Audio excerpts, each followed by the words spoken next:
election, But 1997. also, I have to say that for so many people watching that, they will think that is karma, because I'm afraid Liz Truss, along with Boris Johnson, but particularly Liz Truss, that mad, I'm sorry to say it, Kwasi, that mad mini-budget, which is still having an effect on so many people's lives, so many people having to remortgage now, and I think a lot of people will say that is karma. Sunak's held his seat, and he held it quite comfortably in the end. And he had a terrible campaign, but it's got to be a verdict on the 14 years, and not just him, when Cameron's seat is gone. Right, it's gone. May's seat is gone. Johnson's seat is gone, and now Truss's seat is gone. Well, we've had 5 prime ministers in those 14 years. And the Tories have just tonight lost 4 of those seats. So, I mean, if we look at the big picture, we've lost 220 seats. So, of course, which is 2/3 of the seats we had. So, of course, lots of former, cabinet ministers, and I don't think it was a verdict on them. No, You've lost Kwasi, 80%. Kwasi, you can't spin this. Look, the public is not stupid. This is a verdict on what they see of 14 years of economic, social and political vandalism to this country, I'm afraid. You've had austerity, you had Brexit, you had Boris, Partygate, lying, COVID, corruption, then you had this disastrous mini-budget. I'm sorry, the country has sent a damning verdict, and Kevin is right. The fact that the public has booted out every single Prime Minister, that is very symbolic. Although Rishi has kept his seat. He kept his seat. Yeah. And the Chancellor, Jamie Hunt, held on with a majority of just around 1,000. About 800. Less than that. And he thought he'd lost too. Yeah. Shall we have a listen to the acceptance speech? But delays getting a GP appointment and problems receiving the right hospital care contributed to my dad's untimely death last year, aged just 65. I hope to be a voice for people like my dad, people who are amongst the most vulnerable in our society, who rely on our compassion, our support and our public services. Dad, you're not here to see this, but this is for you and everyone like you.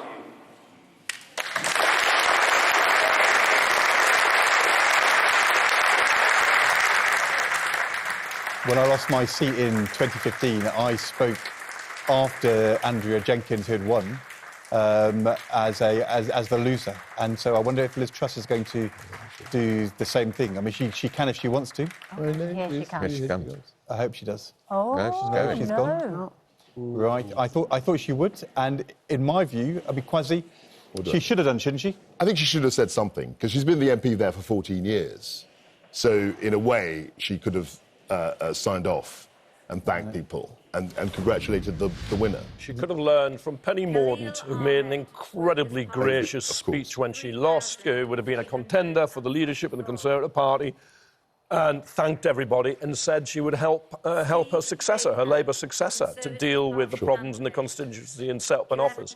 But that is, that's the vanquished general just abandoning the field of battle. I actually thought Jeremy Hunt made a very gracious speech as well. I thought his speech was very good. Very good. Kwasi, do you think that will be...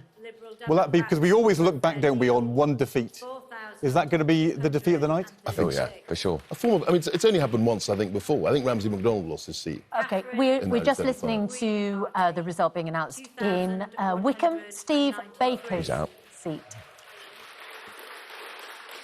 Ed Gemmell, Climate Party, 489. Richard Phoenix, Reform UK, 4,769. Ajaz Rahman, Independent, 1,913. Emma Reynolds, Labour Party, 16,000.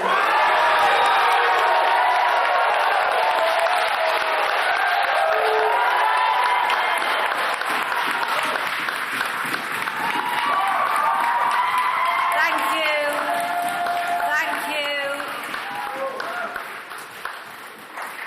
16,035. Mark Smallwood, Quiet, please. Mark Smallwood, Independent, 214. Therefore, I do hereby declare that Emma Reynolds is duly elected as the Member of Parliament for the Wickham constituency. So, former Northern Ireland Minister Steve Baker, Conservative, loses his seat in Wickham, and it is a Labour gain. It is a Labour gain. Steve Baker, by the way, went on holiday at the beginning of the campaign, so I mean, he kind of knew it was over. Emma Reynolds, a very good. I mean, she used to be a Labour MP for Wolverhampton, and now she's come back. Quite a few Labour MPs are former MPs coming back. Douglas Alexander, Heidi Alexander, now Emma Reynolds. Steve Baker thought he would run for the Tory leadership if he won. Good luck with that. He said if he won. If he won, he was never going to win. He said that he went on holiday because the Prime Minister told everyone they could go on holiday, and then decided to call a snap election. This is Liz Truss leaving her count at King's Lynn, where she lost her Norfolk South West seat.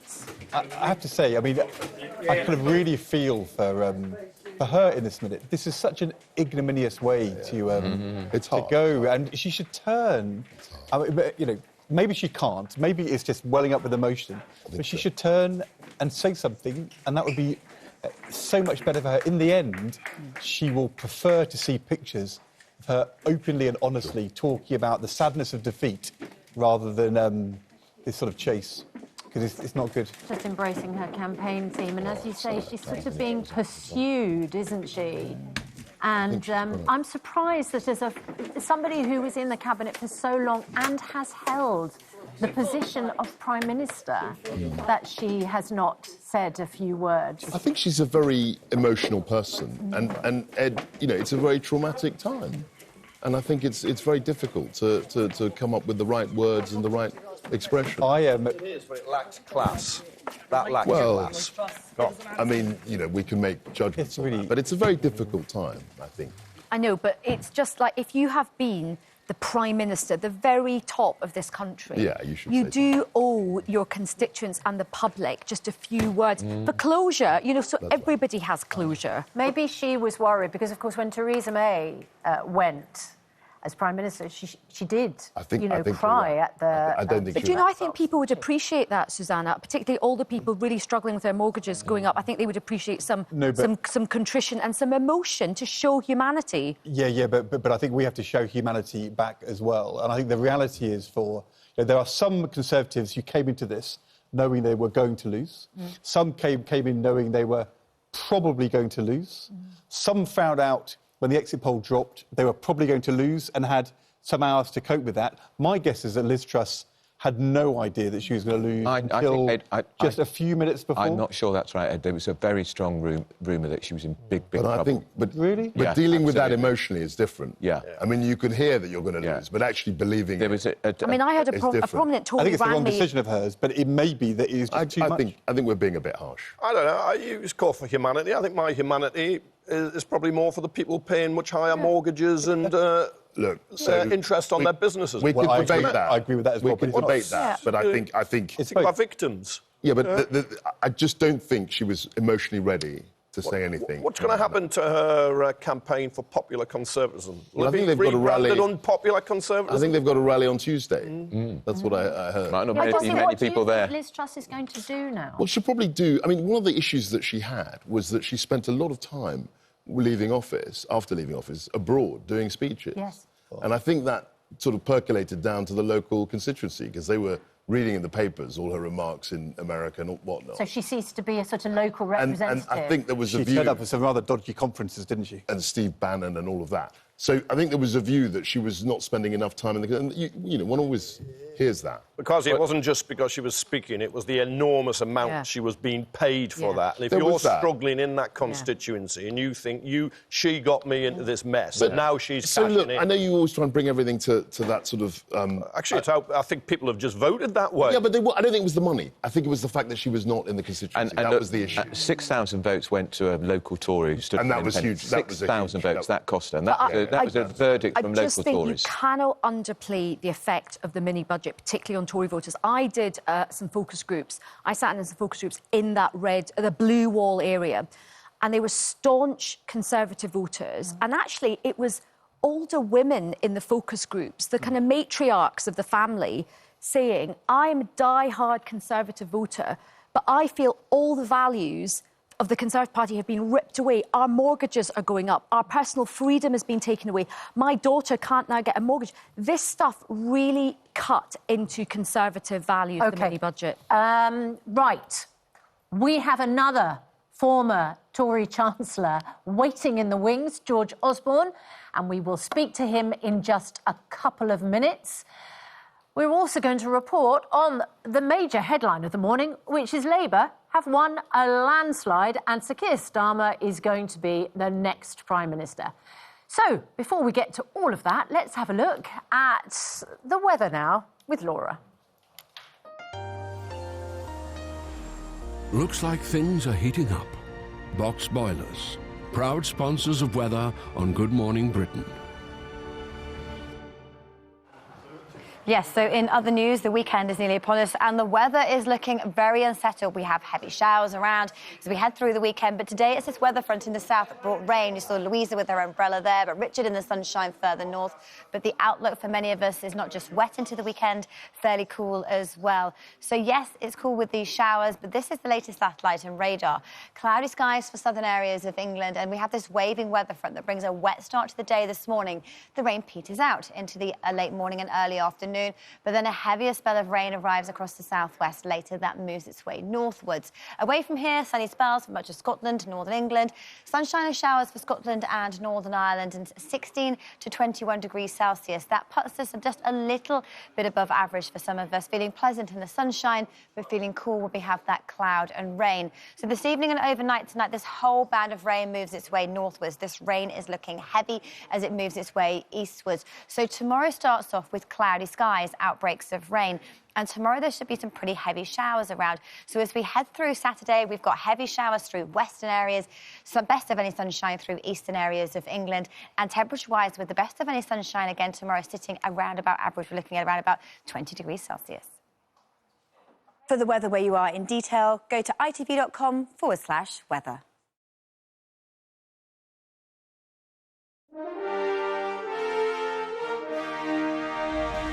Good morning, Britain. The country is waking up to a Labour landslide as the party sweeps to victory in the general election and the Conservatives fall to their worst defeat in more than a century.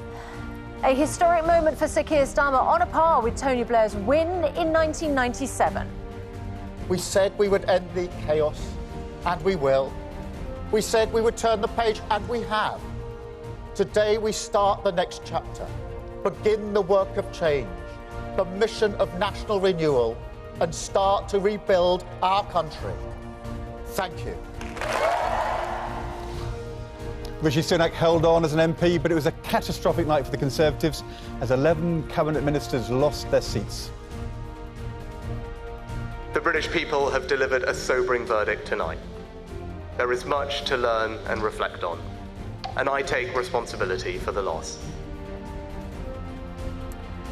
Ed Davies, Liberal Democrats enjoy their best night since 2010, becoming once again the third biggest party ahead of the SNP, which has lost out heavily to Labour in Scotland. And Nigel Farage finally becomes an MP as reforms surge across the country. So far, they have won 4 seats. This Labour government will be in trouble very, very quickly. We will now be targeting Labour votes. We're coming for Labour, be in no doubt about that. Friday, 5th of July, 2024. Live from Television Centre in London, this is Good Morning Britain, Vote 2024, with Susanna Reid and Ed Balls. Good morning, Britain. It's 3 minutes past 7. Andrew and Kevin are here. Of course, Baroness Ayesha Hazarika, former Labour advisor, still with us and throughout the morning. And we are also joined right now by the former Conservative Chancellor, George Osborne. Just to mention, there are 15 seats left to declare, and whenever one of them declares their count, we will take you straight there. And we've just seen former Prime Minister Liz Truss lose her very, very safe seat in South West Norfolk live on television. Yeah, George, what do you make of what's gone on? Whose responsibility is it? Well, it's the British electorate, it's the public. They're responsible, it's their day. And they've delivered a pretty stunning result. I mean, it's only the third time in my adult lifetime that there's been a change of government, and it's a massive win for Labour. And, you know, all credit to Keir Starmer and Rachel Reeves, who pulled it off. And particularly when you think we were all here like four and a half years ago with that massive defeat under Jeremy Corbyn. It's a huge achievement. It's a terrible night for the Conservatives. It's actually the worst result since 1832, which was when the modern democratic age began. But as an odd feature of all of it, so I'm not taking anything away from the massive Labour win and how important it is for the country, but actually Labour didn't get that many votes to get that massive result. You know, the share of the vote is very low, given the result. And there's been a kind of kick the Tories out mood, and it's really going to be up to Keir Starmer now, I think, over the next few weeks and months, to kind of cement the win and explain to people how he can deliver the change that they want, which I don't think he was able to do in the campaign, but clearly people trust him to do it after the election, and we're about to see if he can.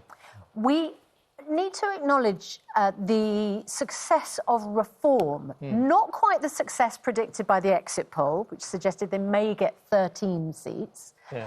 But they are on 4, and Nigel Farage finally becomes an MP. What will that do to the Labour government?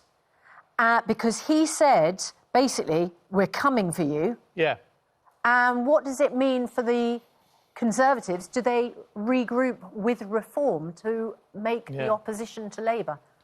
You know, there were sort of two big moments, weren't there, of the night. One, you've just had one of them, Liz Truss losing, and, you know, she and Kwasi Kwarteng, just sitting where I am, you know, are responsible for the Conservatives losing their reputation for economic competence, and Sunak was not able to be the change from that and not able to recover from that.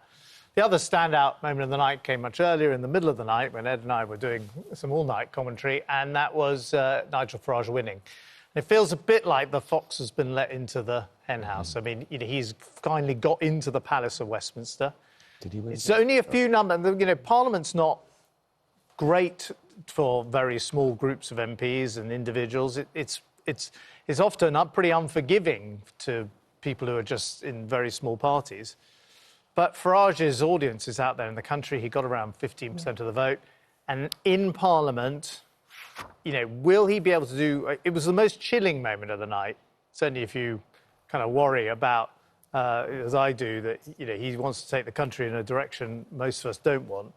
You know, when he said, I've basically killed off the Tories and now I'm going to kill off Labour. And I don't know whether that's possible, but I do think, you know, Labour have got to be careful. Again, I don't take... You know, I would have loved to have had a majority of that Keir Starmer's got, but...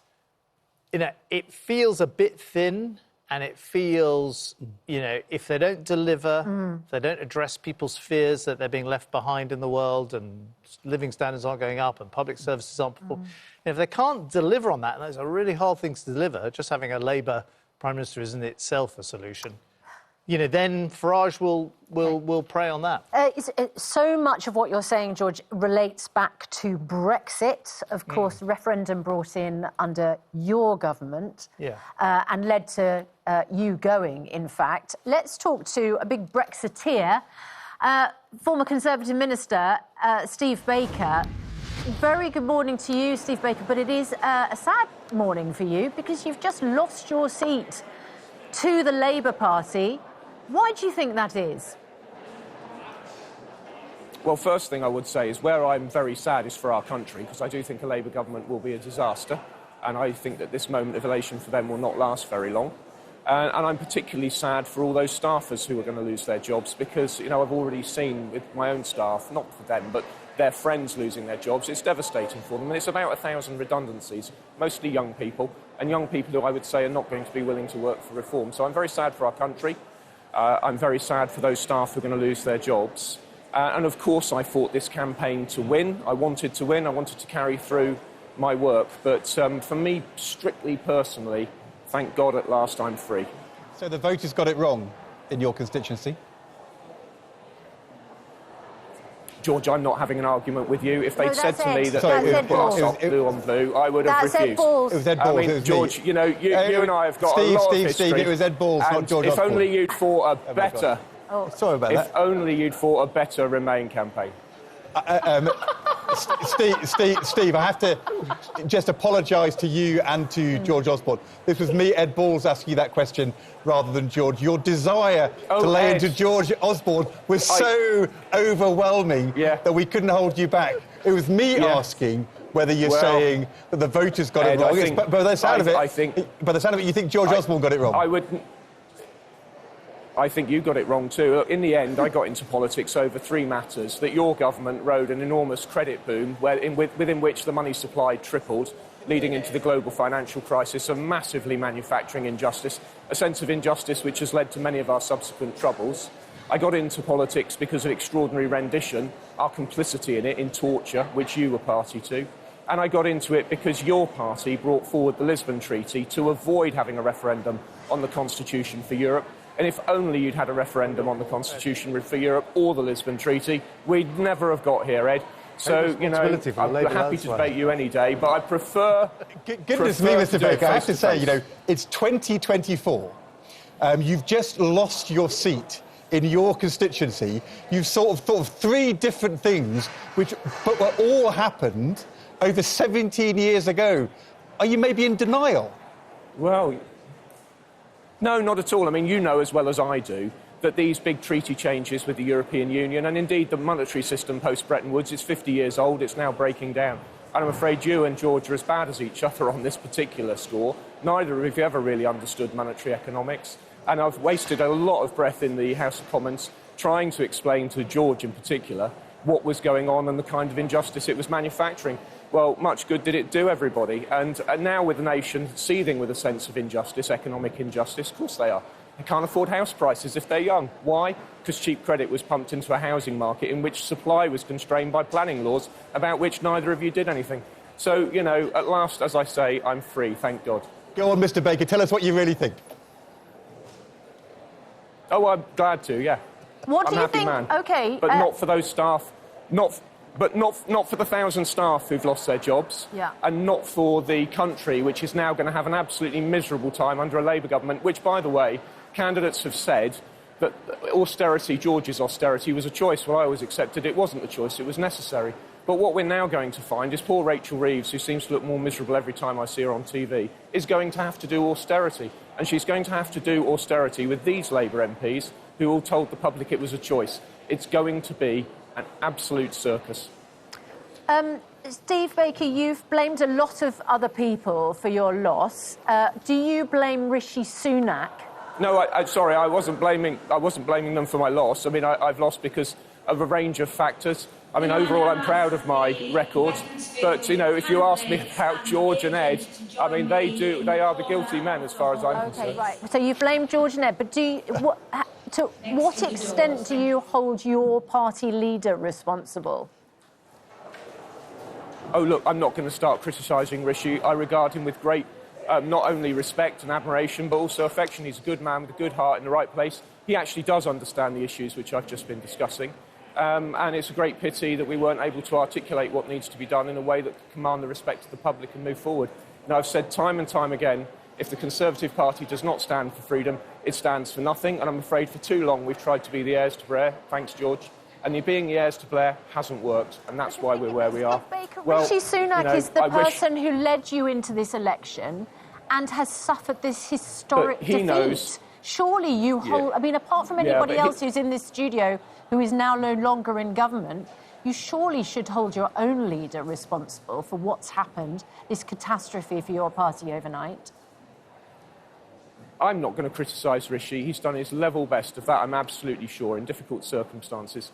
But, you know, if only people had higher principles and more steadfast commitment to the ideas of a free society, like, for example, having a democratic vote on constitutional treaties, just to pick one example.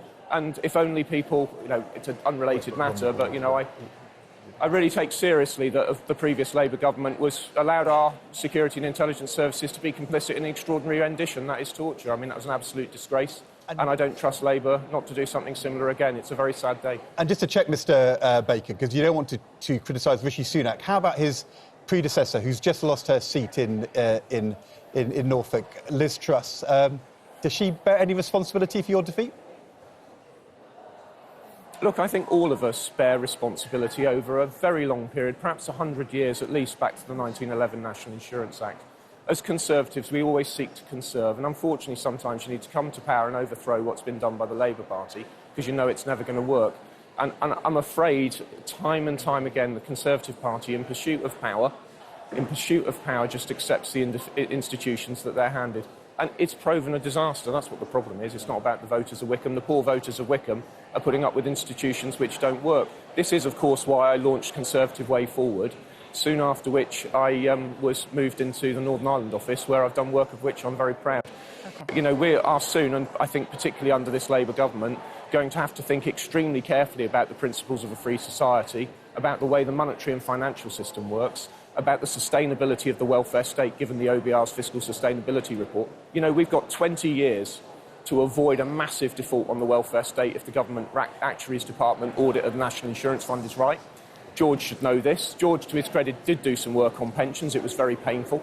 But the idea that the Labour Party is going to make the long-term fiscal sustainability anything like something we can be optimistic about, the idea that they'll sort that problem out is a laugh. And unfortunately, it'll be the poorest and those with no other means of support who will suffer from this Labour government. Mr Baker, I know how it feels. It's really hard to lose your seat. And I'm sorry, you know, no, I'm afraid it's not. I can assure you I've given my wife a very big hug, and I am a free man, thank God. Right. But what I'm sad about is the future for our country, and I'm sad about those 1,000 staffers who are going to lose their jobs. OK. Thank you very much indeed, Steve Baker. George, just checking the year. It's 2024, but apparently it's all your fault, and Ed's. And the 1911 National Insurance Act. Yeah. I thought it was quite a good example of why the Tories have lost tonight, because, you know, we have unfortunately lost our way as a party and have all these sort of crackpot theories about why things are going wrong in the country, and it's all a left-wing establishment, even though we've been in office for 14 years. And, you know, in the end, what Rishi Sunak should have done, and he is a sensible, sober, good person, in my view, but you know, he came in after Liz Truss, he came in after Boris Johnson, and he should have been the change from them. He should have taken a big, bold, brave move and said, I'm not Liz Truss on the economics and I'm not Boris Johnson on ethics, and been the change the country wanted. But he was too timid about that. He was too worried about managing people like Steve Baker. And as a result, almost immediately it was clear he wasn't going to close the gap after a couple of months of becoming Prime Minister. And so we've been kind of cruising towards this moment ever since. And, you know, in the end, Keir Starmer did something different, which is he took on Jeremy Corbyn, he took on the demons in his party, the extremists in his party, and, you know, in the end, you know, wouldn't let Corbyn stand as an MP, although, of course, he's got elected. He won. He beat the Labour candidate. I know, but, you know, I think, you know, if I mean, I you know, defer here to Aisha, but, you know, frankly, getting, you know, trading Corbyn getting elected in one seat for the overall picture that the Labour Party has changed, that it's not having any truck with this extremism, I think is a trade he would happily have done. And by the way, in his victory speech at Tate Modern just now, I thought it was interesting that he was still pressing on the party change message rather than just like, that got me into Downing Street, thank you very much. No. And Liz Truss, who we've just seen lose her seat, does she bear the greatest responsibility? Well, I think, you know, it's so complicated, isn't it? I mean, Brexit is very difficult because the majority of people voted for it. But the promise that Brexit would make the lives of people who felt left behind by globalisation better off turned out not to be true. The promise it would control our borders turned out not to be true. Immigration went up threefold after Brexit. Boris, you know, who had obviously talents, but you know, his lying ultimately got him kicked out of the House of Commons, and Partygate was very damaging. And then he had Liz Truss on the economy. So by the time Sunak turns up, it's a very hard election to win, but he doesn't, you know, maybe it would have been winnable if he'd been the change then, and in the end he couldn't be. But I think what was hard for Rishi Sunak is even his party didn't want him. Remember, he was not elected. Liz Truss beat him. Yeah. So even his party didn't want him. And it's then when he came back in, on the day that he had the most power, and by the way, Keir Starmer will have the most power today, he brought back Suella Braverman. So right away, he had a chance to kind of, if he was going to be the change, that was the point to do it. I will also just say one thing, George, as well as Brexit and everything, I think austerity has played a part in terms of the hollowing out of so much of the public Well, we've got a record services. amount of public spending at the moment, and record taxes. I mean, public spending has never been higher as a share of our state, and taxes have not been higher. So unless you want them to go even higher, and I don't notice great marches saying, please, can we pay more taxes? In fact, Labour only won by saying, I promise you we're not going to raise the main taxes you pay. You know, I don't see where this... austerity was a response to the crash, but it is over because, you say these public services want more money. I haven't said that very much so far. Basically, I think you do have to accept that the choices that were made at that time, a lot of the chickens are coming home to roost. You look at the police, for example, which has been really hollowed out. You look at local government, which has been hollowed out so much. And that's the fabric of our communities. There might be small cuts, but they actually mean a lot to people. But the problem is, how is Rachel Reeves and Keir Starmer going to put more money in this Parliament in the next 2 years into policing and into local government and into... Ed, I'm not saying that it's going to be easy, but when you and I worked together, we were criticising his cuts together. You, as Shadow Chancellor, were criticising his cuts. But I do think, at the time. The one thing I would say is, look, this is all... we could have this post-mortem for a long time, and the Tory party certainly will have it for a long time. I think the kind of big question is, what's Labour going to do? And they're going to be hit by some immediate challenges. The Gaza-Israel situation... actually was not that difficult for Rishi Sunak to take a line on that. But for Keir Starmer, with some of the results we've seen tonight, there are big parts of the left up in arms, and he's taken a very tough, pro-Israeli line, very similar to Sunak's line. I think that's the first challenge that comes on foreign policy. And then, as Ed was just saying, there's a huge question of, OK, so Labour's made all these promises not to increase taxes, and they can't borrow more. Liz Truss proved you can't do that. So where is the answer beyond just having a Labour health secretary or a Labour education secretary? What do they actually do? What do they actually and how do they pay for it? George Osborne, good to have you in the ex-Chancellor's seat this morning. Thank you very much indeed. There were quite a few of us by the end.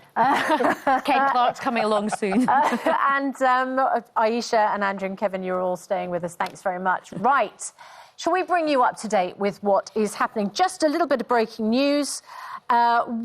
Former Work and Pensions Secretary Mel Stride... Minister for Good Morning Britain. Minister for Good Morning Britain, a regular on this former programme. Minister for Good Morning Britain. I think we had him on 7 or 8 times in the end. He held on to his seat, but by 61 votes. If he hadn't done all those appearances with us, he'd never have won it.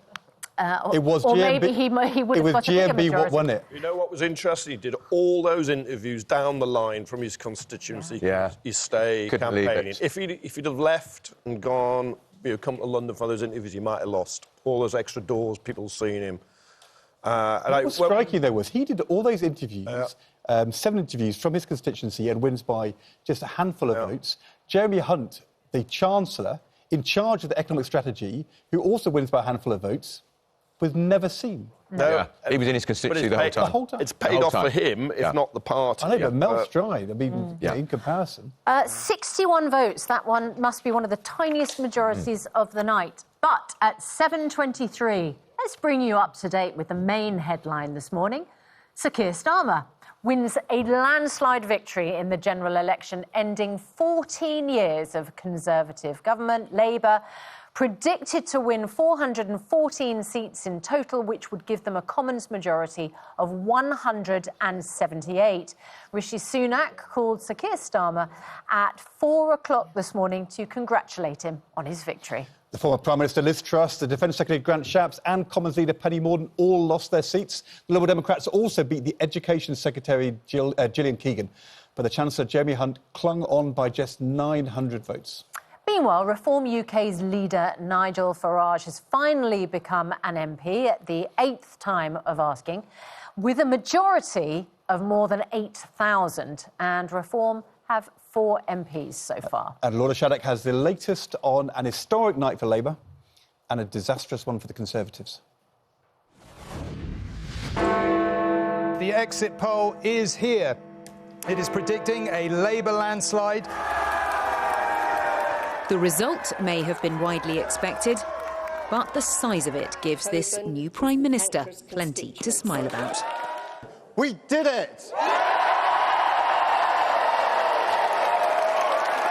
You campaigned for it, you fought for it, you voted for it, and now it has arrived. Change begins now. The first Labour resident of Downing Street since 2010 will be joined there by the first ever female Chancellor. We will not let you down. I will not let you down. And I can't wait to get started. Thank you very much. A glum-looking Rishi Sunak, who says he'll stay on as an MP, faces potentially the worst result in his party's history. The Labour Party has won this general election, and I have called Sir Keir Starmer to congratulate him on his victory. The British people have delivered a sobering verdict tonight. There is much to learn and reflect on, and I take responsibility for the loss. He apologised to the many Conservatives who've lost their seats, with several well-known names falling victim to the widespread anti-Tory feeling. Among them, Defence Secretary Grant Shapps, Education Secretary Gillian Keegan and Commons leader Penny Mordaunt. But the biggest scalp of the night, a former Prime Minister, Liz Truss. I think what happened with Liz and myself was a big part of this, but it wasn't the only ingredient of this defeat. And I think there were mistakes made in the last 18 months. This is the man who played a big part in the Conservative carnage, despite deciding to stand just 4 weeks ago. His insurgent Reform UK already looking ahead to the next general election. We're coming for Labour, be in no doubt about that. Believe me, folks, this is just the first step of something that is going to stun all of you. Are you now the official opposition, you think, unofficially? In the country, yeah, I think we are. We have a unified voice, we know what we believe in. The Conservatives are split down the blooming middle. In many areas, it was the Liberal Democrats taking Tory territory, thanks to tactical voting. Now, I don't know if you could tell, but I've rather enjoyed this campaign.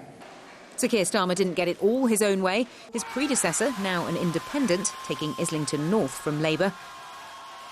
And 2 shadow cabinet members lost, including to the Greens in Bristol. In Wales, there's not a single Tory MP left. And though Labour are on track to be the largest party there, they have lost ground to Reform and Plaid Cymru. In Scotland, the SNP could end the election with a single-digit number of seats, thanks to a Labour fightback. Yes, the work starts for change from a UK Labour government, but we ramp up our efforts to make sure we're ready for 2026 and to deliver that change in Scotland too. As Rishi Sunak prepares to leave Number 10 for the last time, his battered party will already be gearing up for another battle over who leads it next. Today we start the next chapter, begin the work of change, the mission of national renewal, and start to rebuild our country. Thank you. The immediate future, though, belongs to Keir Starmer, on course to be the most powerful Prime Minister since 1997. Lorna Shaddock, Good Morning Britain. Well, our political correspondent, Louisa James, is in Downing Street. Louisa, a massive win for Labour. And the door behind you at some stage will open and Sir Keir Starmer enters Number 10 Downing Street as our new Prime Minister. Yeah, and actually, if you look at, there have been 2 significant developments in the last half an hour or so, which sum up quite well just what you said, a summary of the night, which is a huge win for Labour, taking massive scalps like the former Prime Minister Liz Truss, also big Conservative names, Steve Baker, a major figure in the Brexit movement, who've both lost their seats in the last half hour or so to Labour. But the subplot there is that both of them also lost because there were big surges of support for smaller parties, particularly Reform in Liz Truss's case. And yes, the big story of the night is that Labour victory, made all the more extraordinary when you think that only 5 years ago Labour had nearly their worst ever election result. But that doesn't tell the whole story. There has been some less good news for Labour as well, with the loss of some shadow cabinet ministers. Keir Starmer losing 10,000 votes in his own seat because of support for a pro-Palestinian candidate. And that is in part because of the surge for those smaller parties and the anti-Conservative vote. If you look at the share of Labour's vote, that's a particularly important thing to look at tonight, because it stands at only 35%, which is actually smaller than Jeremy Corbyn got when he lost the election in 2017, because so many voters came together to vote the Conservatives out. It's a little bit like what Boris Johnson did in 2019 when he brought together lots of different people united with the common aim of getting Brexit done. Keir Starmer has done the same, bringing together lots of different kinds of voters who want to get the Conservatives out of power. But that leaves him with something of an unstable and underwhelming level of support, faced with overwhelming issues, urgent and serious, which he's going to need to deal with as soon as he walks through that front door of number 10 in a couple of hours' time.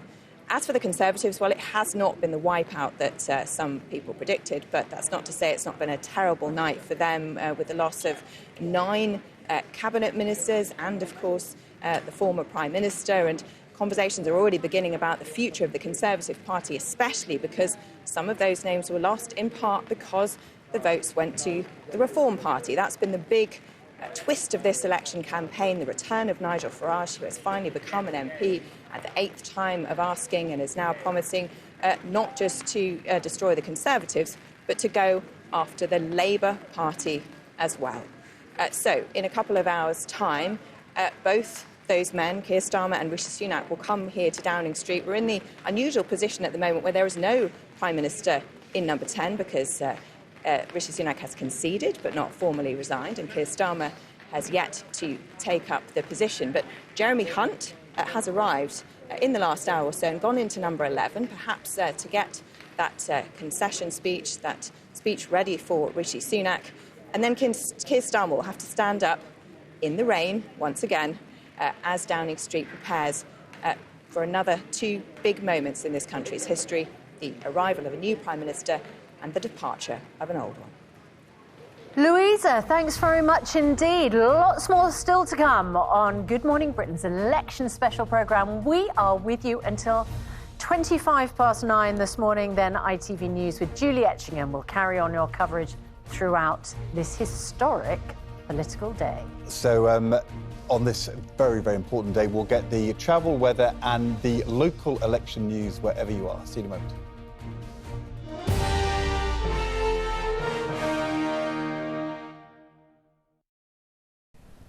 Good morning, I'm Fraser Nichol with your GMB headlines here in Scotland. It's been a disastrous night for the SNP as Labour take a landslide victory in the general election. Many Central Belt seats have turned red, while Scottish Conservative leader Douglas Ross has been unseated as an MP. Ewan Petrie reports. It's been a night of celebrations for Labour. The party's leader in Scotland greeted the new MPs for Glasgow after taking all 6 seats in the city from the SNP. Look, an absolutely historic day here in Scotland and right across the UK. We have come from our worst result since 1910 and coming 4th in the last general election to winning here in Scotland, winning a majority in Scotland and winning a majority right across the UK. And I want to say a sincere thank you to everyone right across the country who have put their faith and trust in the Scottish Labour Party. Labour has swept to victory across the Central Belt. Former Cabinet Minister Douglas Alexander among those celebrating success.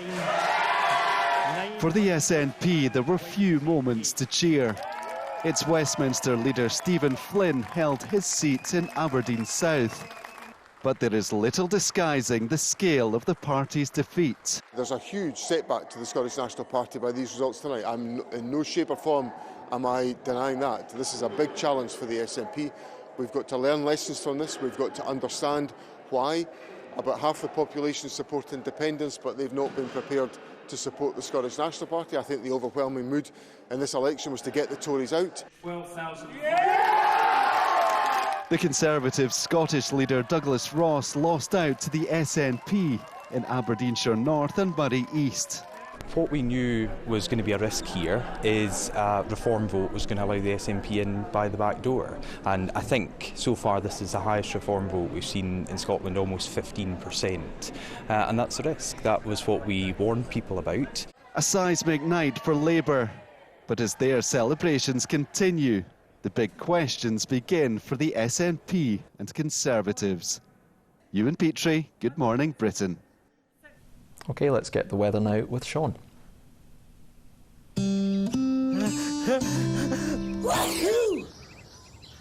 Murine Hay Fever Relief Eye Drops sponsors the local weather on Good Morning Britain.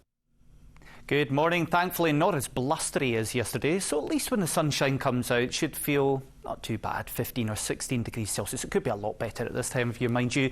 Another day of sunshine and showers, a lot of showers developing across inland parts of the mainland for a time. Again, a few of those on the heavy side. I'd say temperatures probably around the mid-teens for many of us and staying on that cool side into the weekend. Some chilly nights too. Bye-bye. And that's it. Now we'll hand you back to Ed and Susanna. Bye-bye.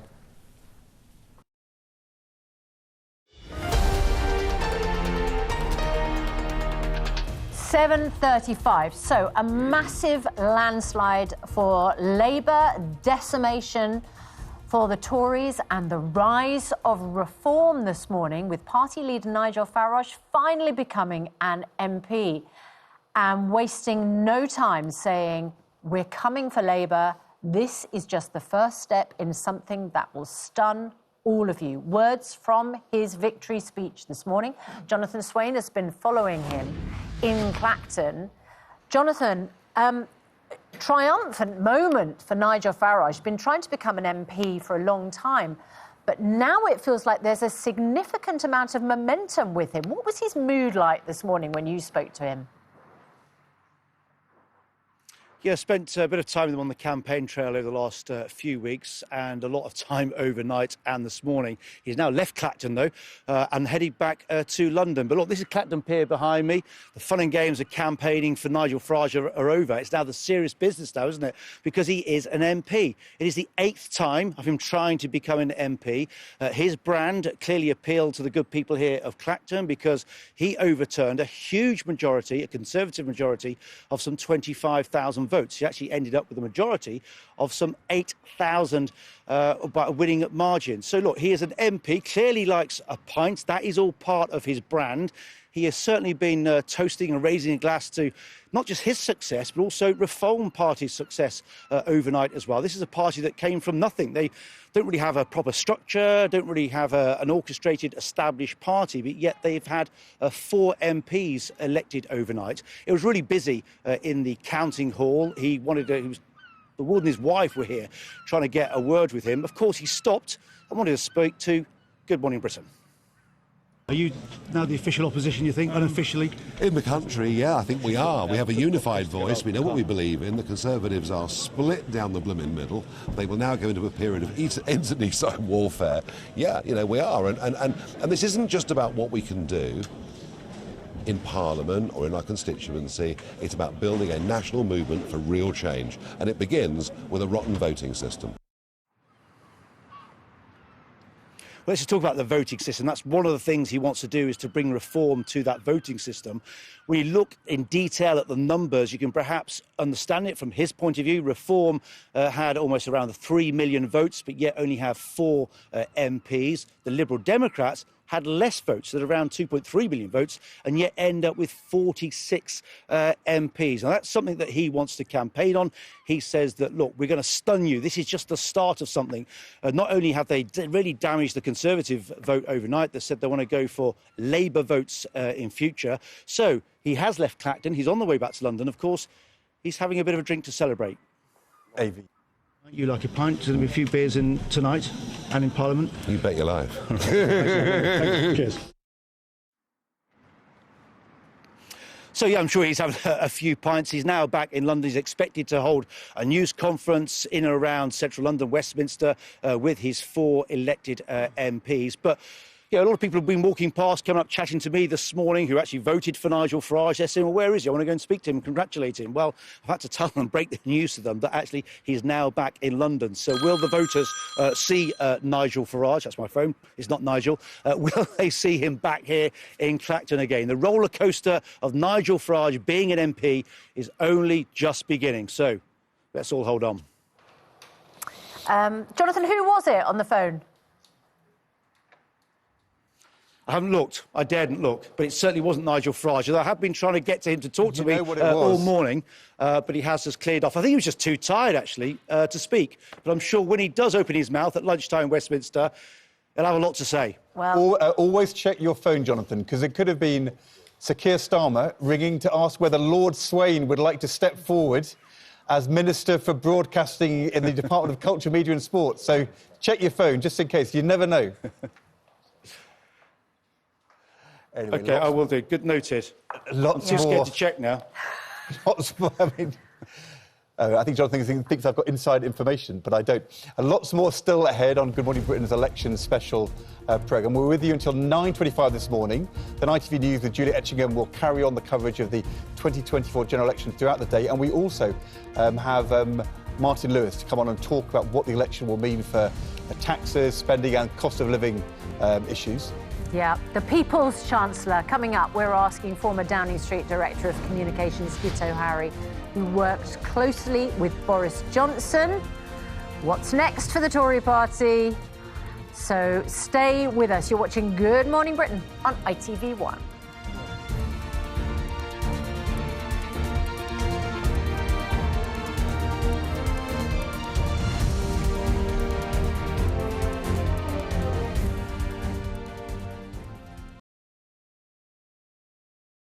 Belief. It's a powerful thing. It shows us what can truly be possible.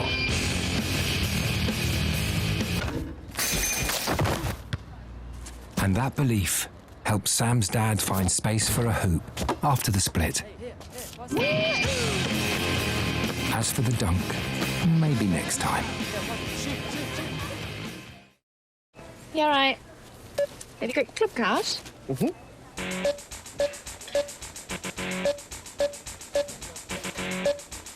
Club card accepted.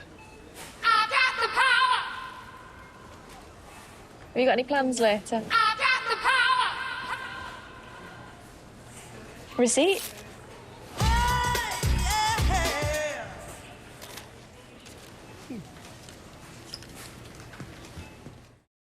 Say hello to the big Sterling Homes summer sale, because you're going to shell out a lot less.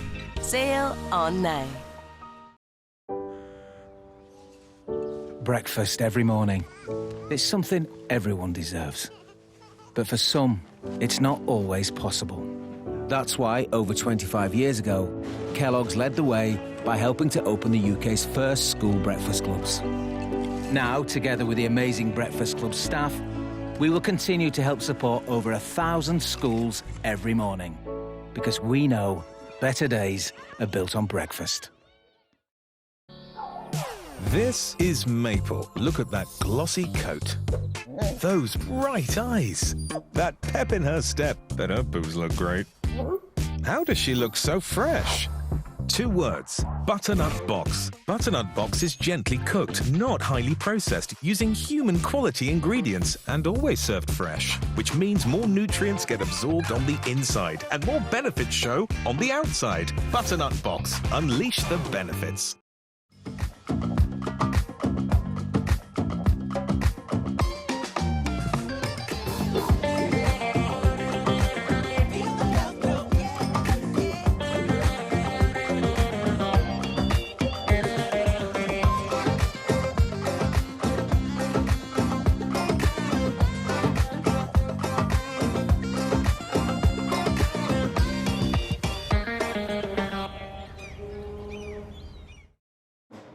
Damage is definitely something I'm worried about. It has shea butter in it, which I'm excited about. My hair feels soft with the product on. Love it, absolutely love it. The colour, the feel of my curls, it's amazing. Change your mind and your hair colour for good by Garnier Naturally. From hearing the small things to the little wins and the not-so-little surprises, we know that hearing more of what you love matters to you. You and you.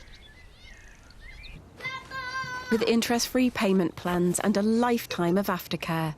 Book your free hearing check today at bootshearingcare.com.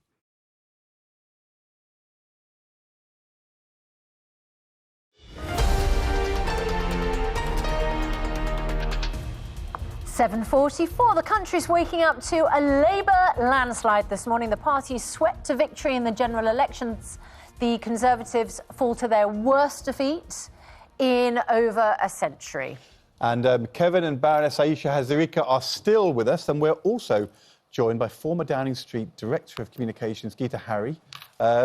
We were hearing earlier that, you know, it's all the fault of Liz Truss and Boris Johnson and Partygate.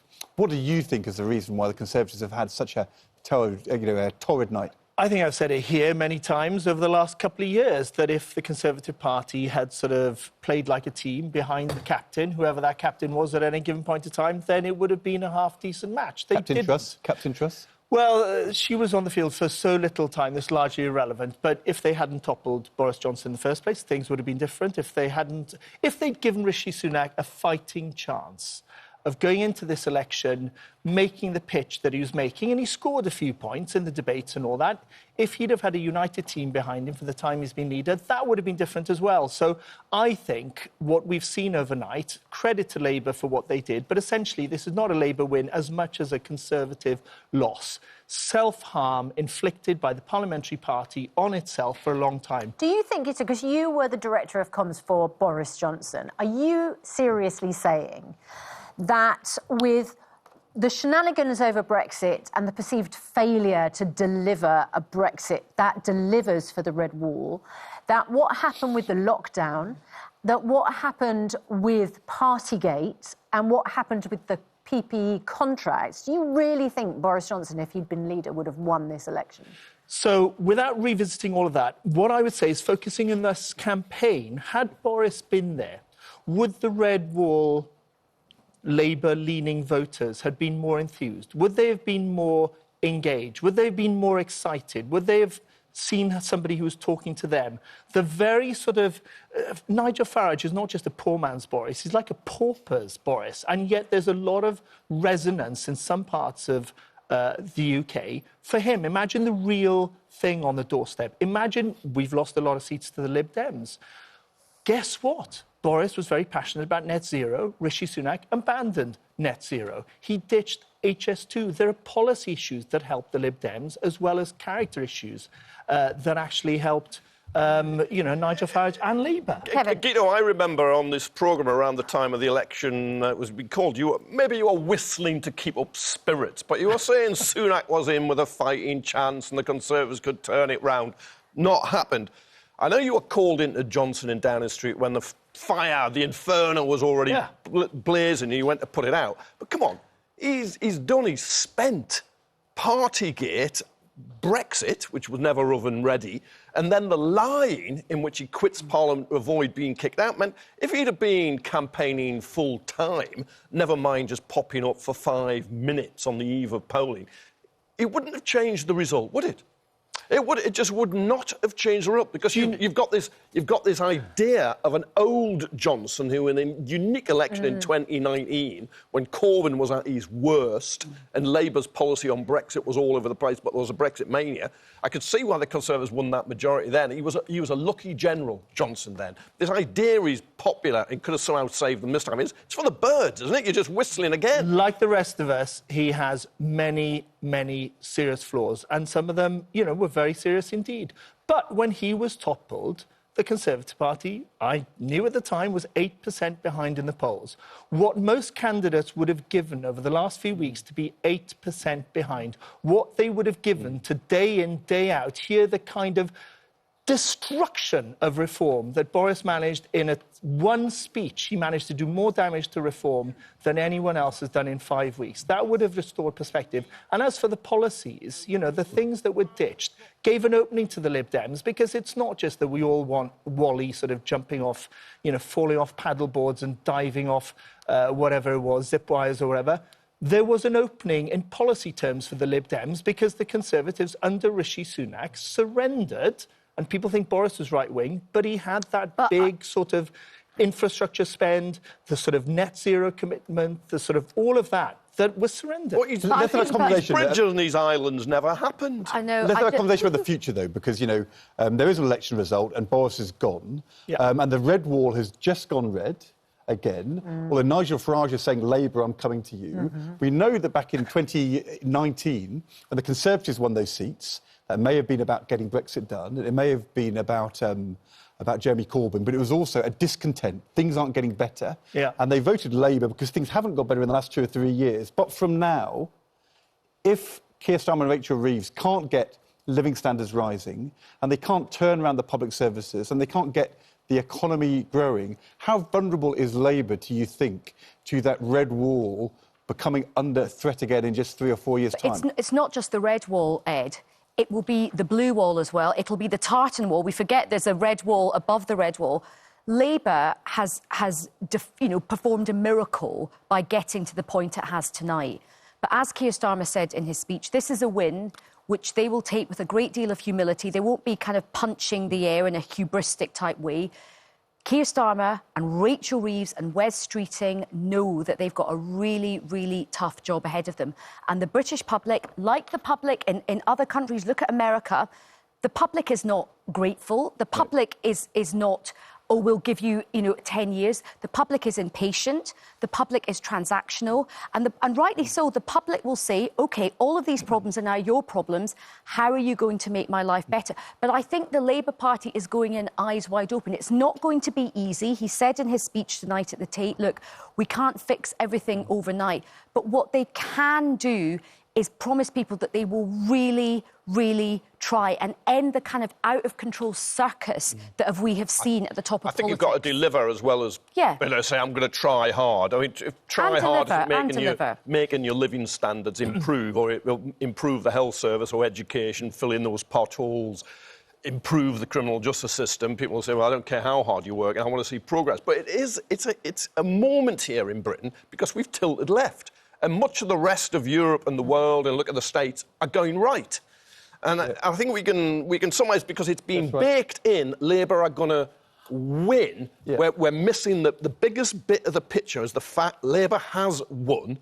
There is going to be only the 7th Labour Prime Minister of 58 in the history of our country. And yes, it's a fragile coalition, and they will deserve it to go if they don't deliver. Has Labour won the battle of ideas here? Or has it won because it said, we won't put up taxes so there's more money for public services. We won't even dream of going back to the European Union, as Keir Starmer said, in his lifetime. We care about migration to the UK, illegal immigration, as much as the Tories. That doesn't look like a fresh pitch intellectually, does it? That looks like a party imitating its opponent and winning because its opponent destroyed itself. It looks like a party who knew how to win, and they won. They won big. The battle they won, and they have won it, is we can improve your living standards, we can improve your public services, we can deal with those other problems. They have won that battle. The question I was trying to get at, though, which is in 1997, when Labour won a majority, which is going to be pretty similar to this majority, there was a real sense in 1997, when Tony Blair became Prime Minister, that Labour would have 2 terms. It would have 8 years. You could take things slowly and steadily. Things are so much more volatile now. We've seen that massive switch 2019 to now. Isn't there, like, a real urgency for Keir Starmer and Rachel? There's much more than there was in 97. Absolutely there is. And to Kevin's point, delivery is going to be really, really important. And the first 100 days are going to be really important. The other thing is there are big elections coming up in Scotland in 2026.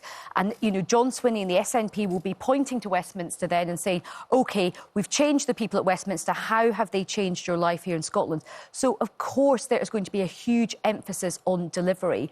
But they know that. They haven't come into this election saying we're not going to try and deliver. And I think Gitto is being a bit disingenuous. A win is a win. When Boris Johnson won with that big majority, that 80-seat majority, people like me who I don't like Boris Johnson, but I was gracious enough to concede that was a phenomenal win. No, I wish you well. I wish you well. I was making a point about the pitch. And I don't think we have intellectually moved to the left in the UK. No, hang on. I think the point you're making, Guido, is that it isn't a tip to the left that we're seeing. It's a tip to change. That's what people have voted for, because it doesn't feel like Sir Keir Starmer sold a left-wing prospectus and to be with his manifesto. I wish you well. Just let me finish. In 2019, Boris Johnson said to the Red Wall, I understand you have lent me your votes, and so I can deliver for you. And I wonder whether those voters have gone, you didn't deliver for us, and so they've gone back to Labour, and now Labour has 5 years to deliver for those voters. But I'm not sure it's a left-wing perspective. I don't think the country... By the way, I don't think people see themselves as left-wing or right-wing, personally. I think most people have a lot of different views. Most people see themselves as sort of common sense. But I feel like we are trying to kind of spin like this has somehow been some really terrible night for Labour. I just feel in the moment right now... No one said it's a terrible night for Labour. It's a big moment. Of course, we're trying to analyse. Nobody's saying that. Of course, Labour is going to... Nobody's saying that. What they're saying is, what is the lever that Keir Starmer and Rachel Reeves can pull now or in the first 100 days, which will get waiting lists down in a year and living standards up in a year? You know more than anybody that there is not a simple... They are going to have to... There's not a simple lever. You don't go into Downing Street and there's like a health service lever or a group.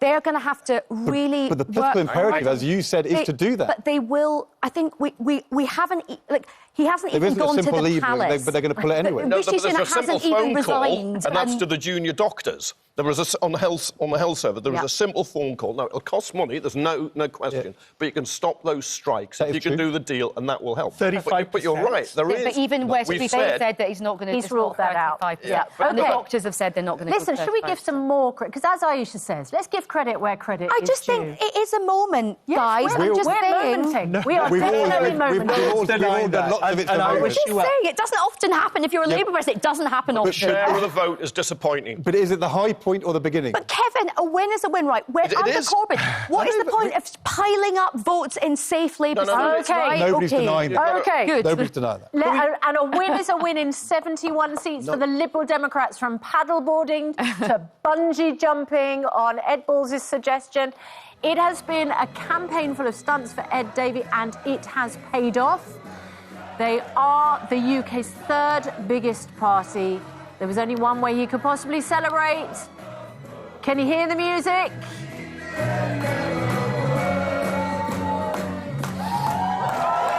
Sweet Caroline. Let's speak to Deputy Leader Daisy Cooper. So good, so good, so good. Were you chanting along? Say that again? Were you chanting along? Oh, I was tapping my toes, yeah. Yeah. Well, congratulations, Daisy Cooper. I think it's your biggest result since you went into coalition back in 2010. Slightly different outcome this time round because of Labour's landslide, of course. How much of the vote is down to Ed Davey and his stunts, and how much down to protests and tactical voting? Well, look, this is a record-breaking result for us, and I think it may actually be one of the best results we've ever had in the history of the party, so it's very exciting. Ed has shown tremendous leadership throughout this campaign. He's been front and centre, falling off paddleboards and going down water slides, but every single one of those stunts came with a very serious message about what we were actually, what we stand for and what some of our major policies actually were. And what we found is more and more people were saying that they were voting for us positively because they liked our proposals on saving the NHS and tackling the cost of living crisis. But of course, right around the country, there are people who wanted to vote tactically as well. Well, absolutely.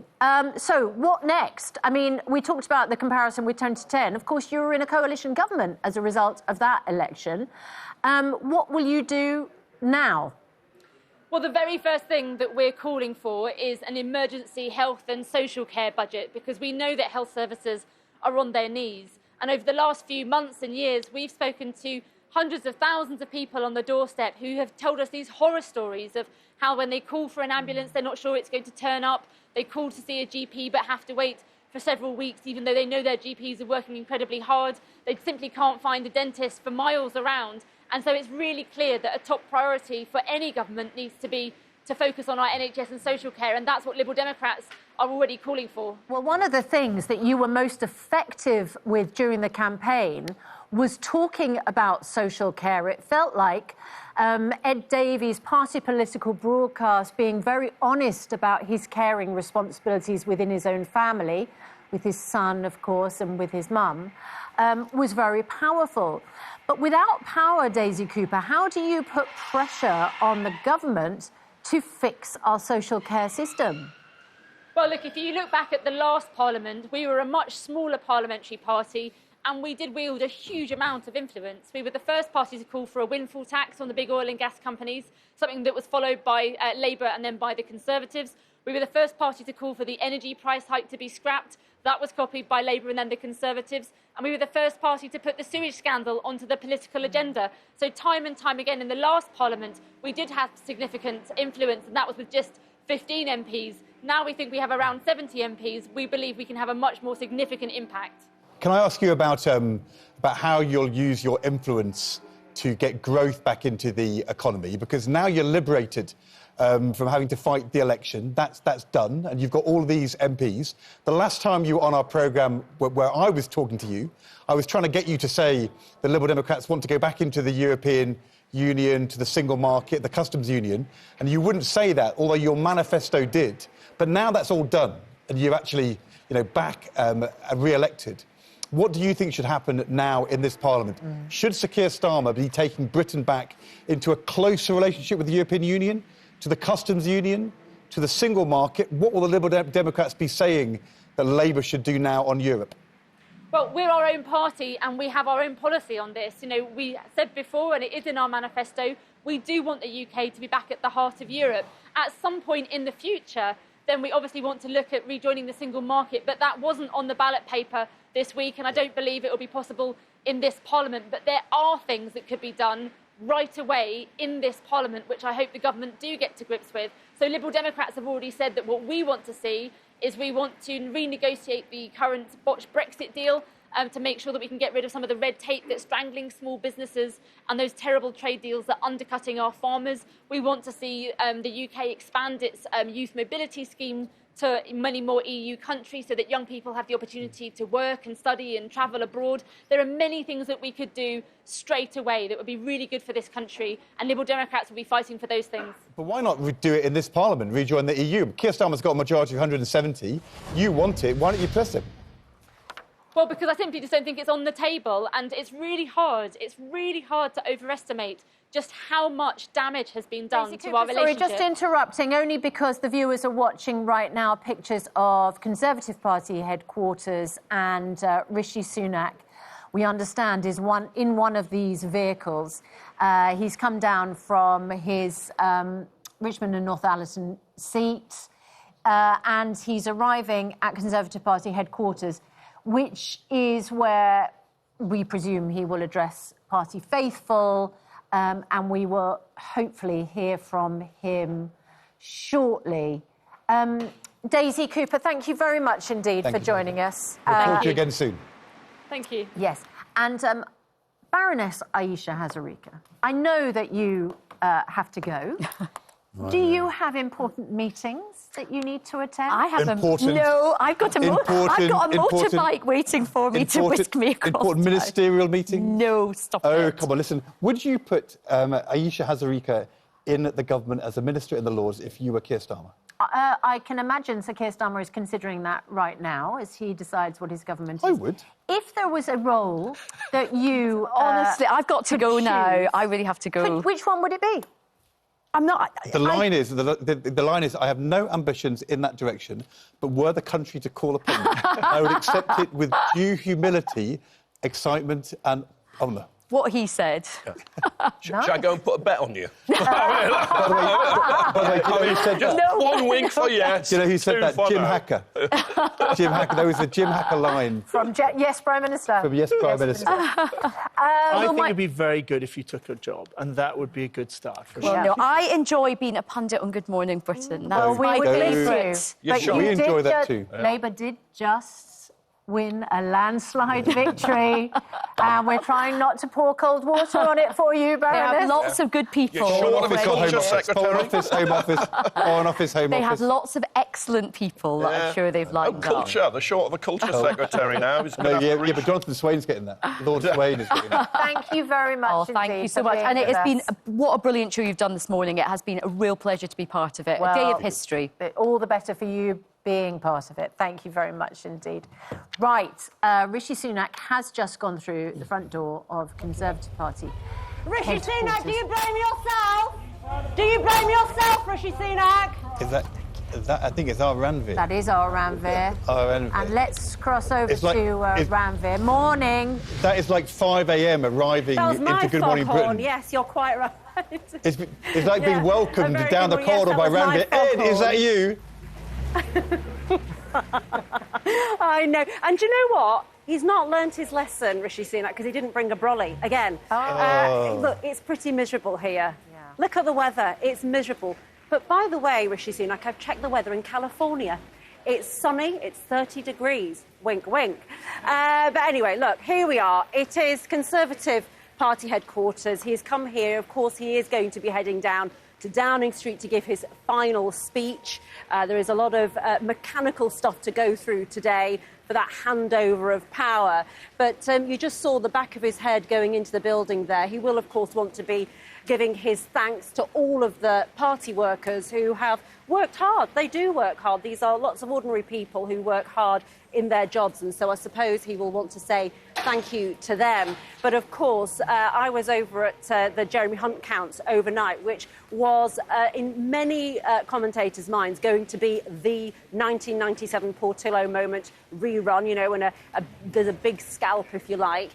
He is, of course, was the Chancellor of the Exchequer. Well, he held on in his seat in Godalming and Ash over in Surrey. And it was really fascinating because there was an actual gasp in the room when the numbers were read out, because his majority, which was about 9,000, reduced down to about 800 votes, and that was it. But it was really fascinating because we thought we might get one Portillo moment. In the end, of course, we got several, and the latest one, of course, was Liz Truss, as you were mentioning on air just in the last hour. Let's just take a look. I think we can take a look at some of the big names and the big faces that you will recognise at home this morning, of those big names who are gone. These are the sorts of people who have gone this morning. Penny Mordaunt, the Leader of the House, she of the strong upper body strength, carrying the sword, of course, as we saw so brilliantly.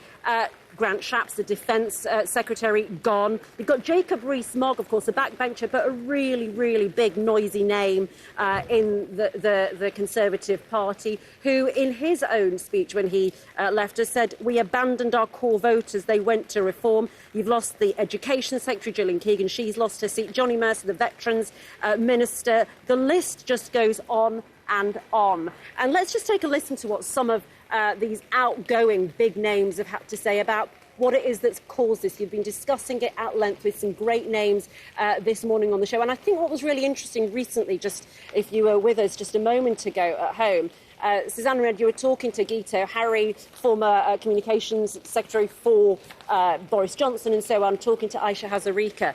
And it was really fascinating, that sort of to and fro there as to, was this a anyone but them kind of vote for Labour, or was this a positive vote for Labour? A big discussion to be had there. And indeed, Grant Shapps, the outgoing Defence Secretary, alluded to that in what he had to say. What is crystal clear to me tonight is that it's not so much that Labour won this election, but rather that the Conservatives have lost it.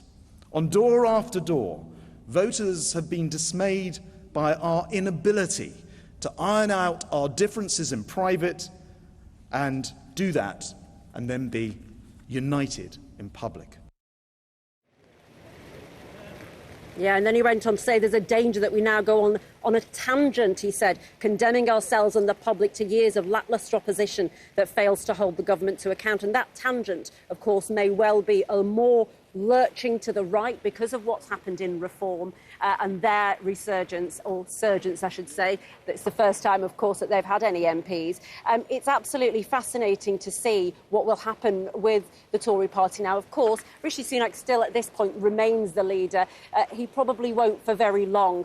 We all thought, many of us, that Penny Mordaunt might be that person who, of course, she took part in 2 TV debates. And if you take a note out of Nigel Farage's book, you might think more airtime means, well, you get to be noticed more, you might keep your seat. That didn't work for Penny Mordaunt. It did, though, work for Mel Stride. He, of course, of GMB fame, because he was the only one who came out to bat most mornings. He held on by 61 votes. But, you know, the chairman of the Conservative Party, Richard Holden, not a particularly well-known name, but the chairman has held on to his seat by 20 votes. I mean, these numbers are minuscule. It's absolutely extraordinary. Of course, let's just take a listen then, of course we should, to what Rishi Sunak actually had to say as he won his seat but lost his power. The British people have delivered a sobering verdict tonight.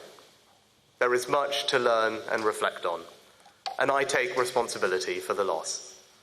To the many good, hard-working Conservative candidates who lost tonight, despite their tireless efforts, their local records of delivery, and their dedication to their communities, I am sorry. Well, it remains to see who out of the big names who still hold on to their seats. Kemi Badenoch, Suella Braverman. We've got Jeremy Hunt, of course, who described it as a crushing defeat, as to who will fight it out to take the Conservative Party into whatever new form it needs to come back again, perhaps one day. But for now, of course, all the momentum, and that's a small m, not the Jeremy Corbyn type, is with Keir Starmer. There were 2 really interesting things overnight. Ramvir, thank you very much. Thank you, Ramvir. 2 really interesting things overnight relating to Rishi Sunak. First of all, Rishi Sunak, in his speech, says that he will continue to work for his constituency in North Yorkshire in the coming days, weeks and years, suggesting he is going to stay on as the MP throughout the Parliament. And then George Osborne, former Chancellor, said that actually he shouldn't stand down as leader of the Conservative Party. He should stay on for a period of time in order to make sure there's an orderly transition, which Michael Howard did in 2005. George Osborne said that if Michael Howard had stood down straight away when he lost in 2005, David Cameron would never have become Conservative leader, and that therefore, if Rishi Sunak is going to do right by the Conservative Party, shouldn't resign this morning, he should stay on for some weeks to try and help the Conservative Party move forward. Let's speak to someone who may have an opinion on that, and that is Northern Ireland Secretary Chris Heaton-Harris, outgoing government minister. Very good morning to you. Good morning. It's not a very good morning, is it, I suppose? Well, no, it's a very bad morning for my political party. We've had some terrible results up and down the country. I've lost some really good friends who are standing again for Parliament. I was standing down, cheering them on and trying to campaign for them up and down the country. But I think what we've learnt what we need to learn as a political party is disunified parties, disunited parties don't win elections, and you've got to deliver on the promises you made. Which promises did you fail to deliver on? Well, we didn't deliver on quick enough. I mean, and the main one, which affected a big chunk of the Conservative vote, is delivering on trying to stop the small boats. And we didn't get Miranda flight off in quick enough time, and that caused us a significant issue on the doorstep. That's so interesting that you say that, Chris Heaton-Harris, because I think there is lots of other things that people are concerned about. I mean, the illegal immigration issue is such a tiny one. Immigration, legal migration, net migration has absolutely soared under your government.